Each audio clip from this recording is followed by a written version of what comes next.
Hello नमस्कार दोस्तों, आप सभी का आपके अपने प्यारे से परिवार से एडा क्लासेस में बहुत बहुत स्वागत है। आज हम लेके हैं प्रश्नोत्तरी 5 और प्रश्नोत्तरी 5 में वो क्वेश्चन देखने को मिलेंगे जो एग्जाम में कहीं ना कहीं बीआरओ हेडक्वार्टर में आर्मी के एग्जाम में देखने को बार बार मिलते हैं।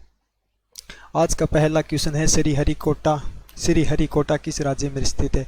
जो हरिकोटा जो है वो किस राज्य में स्थित है। तो देखिए, सबसे पहले तो ये बता दें, श्रीहरिकोटा है वो है एक द्वीप है, ये ध्यान रखें। वह एक द्वीप है और ये कहाँ स्थित है, ये आंध्र प्रदेश में स्थित है। आंध्र प्रदेश में स्थित है और हरिकोटा द्वीप पर क्या है, सतीश धवन अंतरिक्ष केंद्र है। सतीश अंतरिक्ष केंद्र, ये ध्यान रखें। सतीश अंतरिक्ष केंद्र जो है वो हरिकोटा द्वीप पर है और ये पुलिकट झील पर स्थित है, यह ध्यान रखें। पुलिकट झील पर स्थित है। और पुलिकट जो झील है वो देखिए, यहाँ हमारा तमिलनाडु है, यहाँ हमारा आंध्र प्रदेश, दोनों के मध्य स्थित है। जो 90% जो भाग है, 90% जो भाग है वो है आंध्र प्रदेश में और 10% जो भाग है वो है इसका तमिलनाडु में। इसलिए इसको माना जाता है पुलिकट जो झील है वो आंध्र प्रदेश में स्थित है। और जो सतीश धवन अंतरिक्ष केंद्र है, यहाँ से सैटेलाइट व उपग्रह लॉन्च किए जाते हैं। यहाँ से मिसाइलें लॉन्च नहीं की जाती। मिसाइलें जो है वो व्हीलर द्वीप से लॉन्च की जाती है। व्हीलर द्वीप जो है वो उड़ीसा में स्थित है। व्हीलर द्वीप है जो उड़ीसा में स्थित है, जहाँ से मिसाइलें लॉन्च की जाती है। और यहाँ से जो श्रीहरिकोटा द्वीप पर जो सतीश अंतरिक्ष केंद्र है, वहाँ से सैटेलाइट और उपग्रह ही लॉन्च किए जाते हैं। और यह भी ध्यान रखिए, व्हीलर द्वीप है उसका जो नया नाम है वो एपीजे अब्दुल कलाम रखा गया है। आगे देखिए, क्वेश्चन नंबर 2 है, बिरजू महाराज किस नृत्य कला से संबंधित है। बिरजू महाराज, सबसे पहले तो यह ध्यान रखिए, जो बिरजू महाराज इनका वास्तविक नाम है वो ब्रजमोहन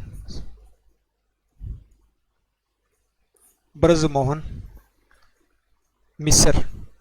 इनका जो वास्तविक जो नाम है वो ब्रजमोहन मिश्र नाम है। ध्यान रखिए, कई बार क्या ऑप्शन जो क्वेश्चन जो होता है वहाँ बिरजू महाराज की जगह ब्रजमोहन मिश्र लिखा, तो ये इन्हीं का वास्तविक नाम है और ये कथक नृत्य से संबंध रखते थे। आगे देखिए, क्वेश्चन नंबर 3 है, मार्टिन लूथर किंग किस देश से थे। मार्टिन लूथर किंग जो थे वो किस देश से थे, तो यह अमेरिका देश से थे। किससे थे, अमेरिका देश से थे। और इसे अमेरिका का गांधी भी कहा जाता है, यह भी ध्यान रखें। अमेरिका का गांधी किसे कहा जाता है, वो कहा जाता है मार्टिन लूथर को। और इन्हें नोबेल पुरस्कार से सम्मानित किया गया था, यह भी ध्यान रखें।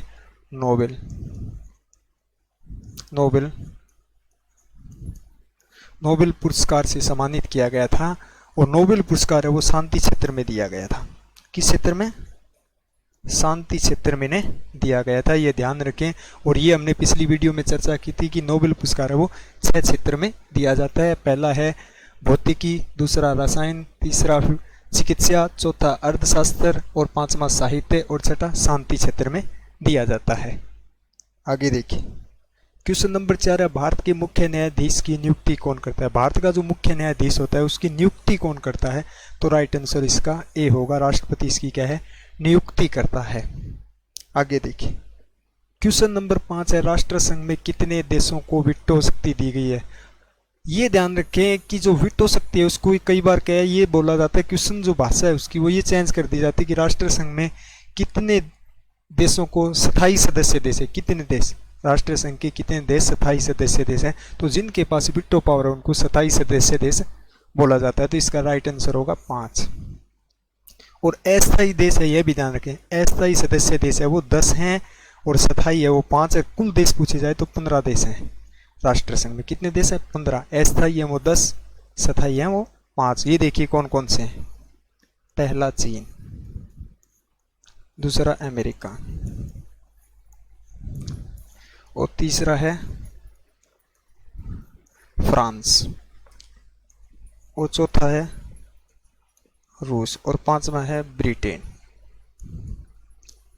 ये राष्ट्र संघ के स्थायी सदस्य देश हैं, चीन, अमेरिका, फ्रांस, रूस और ब्रिटेन। और कुल 10 सदस्य देश पूछा जाए तो 15 हैं, अस्थायी हैं वो 10 हैं। ठीक है, आगे देखिए, क्वेश्चन नंबर 6, ऑस्कर पुरस्कार जीतने वाले पहले भारतीय संगीत निर्देशक। जो ऑस्कर पुरस्कार है वो भारत में जीतने वाले पहले व्यक्ति कौन थे? तो वे थे A.R. रहमान। कौन थे? A.R. रहमान। और यह भी ध्यान रखिए A.R. रहमान का पूरा नाम वो है अल्लाह रखा रहमान।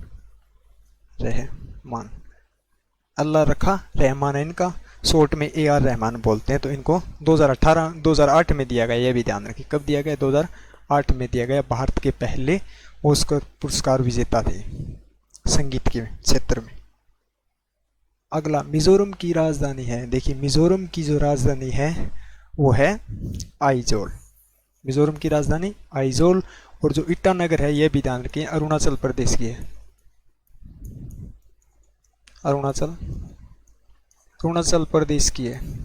राजधानी का क्वेश्चन जो है वो काफी बार पूछा जाता है एग्जाम में, कहीं ना कहीं एक राजधानी तो अवश्य ही पूछी जाती है। और कोहिमा जो है वो नागालैंड की है। नागालैंड की राजधानी है वो कोहिमा। और शिलोंग जो है वो मेघालय की है। किसकी है? मेघालय की राजधानी है वो शिलोंग। कोहिमा है वो नागालैंड की है। ईटानगर है वो अरुणाचल प्रदेश की। और आइजोल जो है वो मिजोरम की राजधानी है। आगे देखिए क्वेश्चन नंबर 8 है, IAEA का मुख्यालय कहाँ है? IAEA का मुख्यालय है वो वियना में स्थित है। कहाँ है? वियना में। ऑप्शन बी राइट होगा इसका। आगे देखिए क्वेश्चन नंबर 9 है, मैकमोहन रेखा किन देशों की सीमा रेखा है? मैकमोहन जो रेखा है वो किन देशों के बीच की सीमा रेखा को कहा जाता है? तो वो कहा जाता है भारत और चीन की सीमा को। किसको? भारत और चीन की सीमा रेखा को मैकमोहन रेखा कहा जाता है। आगे, हरिकुंड बांध किस नदी पर बनाया गया है? हरिकुंड जो बांध है वो किस नदी पर बनाया गया है? तो वो महानदी पर बनाया गया है। कहाँ बनाया गया? महानदी पर बनाया गया। और ये भी पूछा जाता है कहाँ स्थित है? तो उड़ीसा में है। उड़ीसा में हरिकुंड बांध कहाँ स्थित है? उड़ीसा में स्थित है। और यह विश्व का सबसे बड़ा लंबा बांध है। विश्व का सबसे लंबा बांध। सबसे लंबा बांध कौन सा है? हरिकुंड बांध है। तो भारत का भी सबसे बड़ा होगा, यह भी ध्यान रखें। विश्व का सबसे लंबा बांध हरिकुंड बांध है और महानदी पर बनाया गया है। और यह उड़ीसा राज्य में स्थित है। आगे देखिए क्वेश्चन नंबर 11, 1857 के विद्रोह में बरेली से नेतृत्व किसने किया था? जो 1857 की जो क्रांति हुई थी उसके विद्रोह में जो बरेली है वहां से नेतृत्व किसने किया था? इसका राइट आंसर होगा डी, खान बहादुर ने। खान बहादुर ने बरेली से क्या है अपना विद्रोह में नेतृत्व किया था। और यह ध्यान रखें ये बहादुर शाह जफर है और ये खान बहादुर है। बहादुर शाह जफर ने दिल्ली से किया था। कहाँ से किया था? दिल्ली ने से किया था। और जो 1857 की जो क्रांति है उसकी शुरुआत है वो 10 मई को हुई थी। यह भी ध्यान रखें कब हुई थी? 10 मई को हुई थी। और कहाँ से हुई थी? मेरठ से हुई थी। यह भी ध्यान रखें। उसके बाद धीरे धीरे कानपुर, झांसी, बरेली इस तरह आदि स्थानों पर फैलती रही। आगे देखिए क्वेश्चन नंबर 12 है, अंतर्राष्ट्रीय साक्षरता दिवस कब मनाया जाता है? अंतर्राष्ट्रीय साक्षरता दिवस है वो कब बनाया जाता है? तो बनाया जाता है 8 सितंबर को। कब बनाया जाता है? 8 सितंबर को। आगे देखिए क्वेश्चन नंबर 13 है, राष्ट्रीय प्रतीक में सत्यमेव जयते कहाँ से लिया गया है?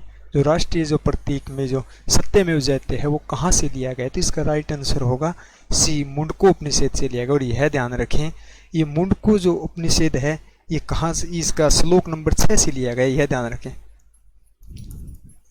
श्लोक 6 से लिया गया। कहाँ से लिया गया? श्लोक 6 से लिया गया। मुंडको 3 से, मुंडको अगर पूछा जाए तो मुंडको 3 से, श्लोक 6 से लिया गया। ये ज्यादातर यही पूछा जाता है कि कहाँ से लिया गया है, तो मुंडको उपनिषद और श्लोक 6 से लिया गया है। आगे देखिए स्वतंत्रता दिवस पर भारत के प्रधानमंत्री का भाषण कहाँ से होता है? जो स्वतंत्रता जो दिवस होता है उस पर भारत का जो प्रधानमंत्री है वो भाषण कहाँ से देता है? तो ये देता है लाल किला दिल्ली से। लाल किला दिल्ली से देता है। आगे देखिए क्वेश्चन नंबर 15 है, विश्वनाथ आनंद किस खेल से संबंधित थे? विश्वनाथ आनंद जो थे वो किस खेल से संबंध रखते थे? तो इसका राइट आंसर होगा शतरंज। शतरंज से। किस खेल से थे? शतरंज से। शतरंज खेल से एक क्वेश्चन पूछा जाता, काफ़ी बार पूछा गया क्वेश्चन है, ध्यान रखें कि शतरंज खेल में कितने कॉलम होते हैं, तो वो 64 कॉलम होते हैं, यह भी ध्यान रखें, कितने? 64 कॉलम। आगे देखिए क्वेश्चन नंबर 16 है, कोशिका की आत्मघाती की थैली किसे कहा जाता है? कोशिका की जो आत्मघाती की जो थैली होती है वो किसको कहा जाता है? तो वो कहा जाता है लाइसोसोम को। आत्मघाती की थैली लाइसोसोम को कहा जाता है। और ये कन्फ्यूजन करता है, ये ध्यान रखिए, लाइसोसोम और राइबोसोम अलग अलग है। राइबोसोम को प्रोटीन की फैक्ट्री कहा जाता है, ये ध्यान रखें, प्रोटीन की फैक्ट्री। प्रोटीन की जो फैक्ट्री है वो राइबोसोम को कहा जाता है, लाइसोसोम को आत्मघाती की थैली कहा जाता है। क्लियर है? आगे देखिए क्वेश्चन नंबर 17, पित्तल मिश्रण है। पित्तल है वो किन किन से मिलकर बना है? तो इसका राइट आंसर होगा ए, तांबा और जस्ता से मिलकर बना होता है पित्तल।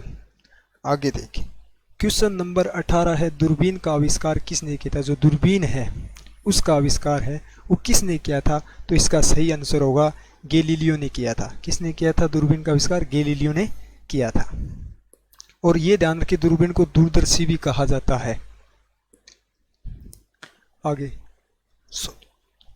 क्वेश्चन नंबर 19 है, एक शुष्क सेल में कौन सी ऊर्जा पाई जाती है? एक शुष्क सेल और बैटरी में कौन सी ऊर्जा पाई जाती है? तो उसमें पाई जाती है रासायनिक ऊर्जा। कौन सी ऊर्जा पाई जाती है? रासायनिक ऊर्जा।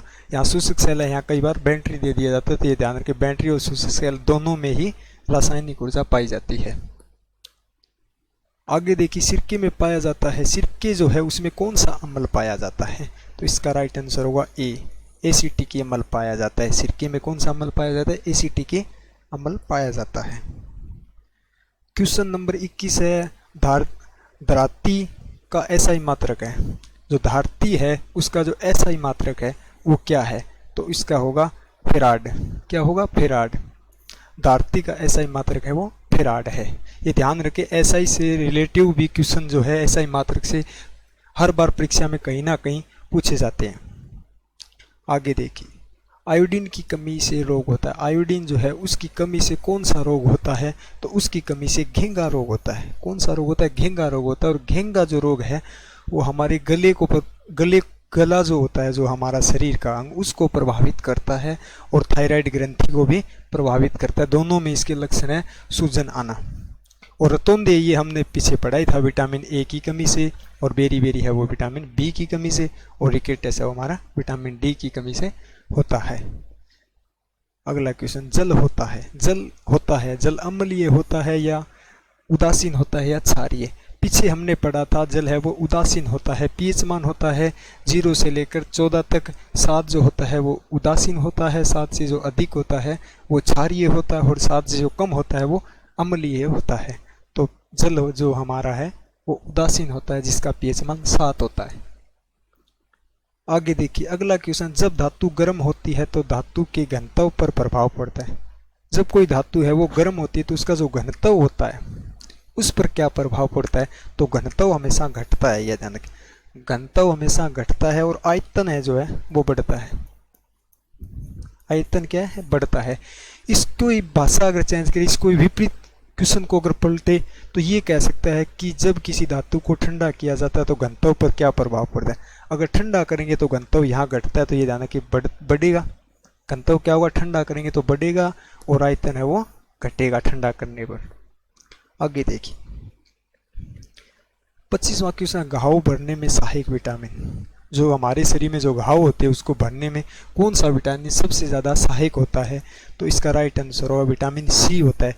ये ध्यान रखिए विटामिन के जो होता है वो रक्त का थक्का बनाता है, घाव भरने में सहायक नहीं है, रक्त का थक्का बनाने में सहायक है। तो आज की क्लास का ये हमारा अंतिम क्वेश्चन था। कमेंट में अवश्य बताएं आपने कितने क्वेश्चन सही किए और कितने रॉन्ग किए।